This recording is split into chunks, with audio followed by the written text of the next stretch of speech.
हमारे पास क्वेश्चन है torr is the unit of, option A is pressure, option B is volume, option C is density, option D is flux. ठीक है, अब देखिए ये जो टॉर होता है, torr is actually unit of pressure. ठीक है, unit of pressure is torr, right. देखिए 1 एटमॉस्फेयर है, एक 1 atmosphere is nearly equal to 1 bar is nearly equal to 760 mm of Hg। ठीक है, is nearly equal to 760 torr, right. ये होता है।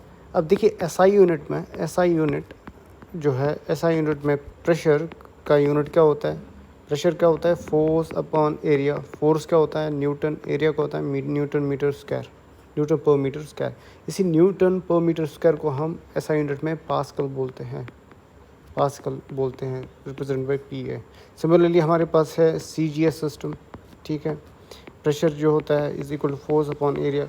इन case of CGS system, force is calculated in terms of dynes, right, upon area is calculated in terms of centimetre square. And इसी को हम बार बोलते हैं। ठीक है, इसी को हम बार बोलते हैं। ठीक है, उसके बाद ऑप्शन बी जो है, वॉल्यूम का जो यूनिट होता है दैट इज़ मीटर क्यूब और सेंटीमीटर क्यूब। ठीक है, सिमिलरली डेंसिटी, डेंसिटी होती क्या है, डेंसिटी होती है मास अपॉन वॉल्यूम। मास का केजी होता है, वॉल्यूम का मीटर क्यूब होता है, that is kg per metre cube. या इसी को हम बोल सकते हैं in terms of CGS system it will be gram per centimetre cube. Similarly flux, flux जो है, फ्लक्स दो तरह के हो सकते हैं, या तो जो है इलेक्ट्रिकल फ्लक्स हो सकता है या मैग्नेटिक फ्लक्स हो सकता है। इनका यूनिट जो है डिफरेंट होता है। ठीक है, अब जो ऑप्शन है हमारे पास, option A is the correct answer.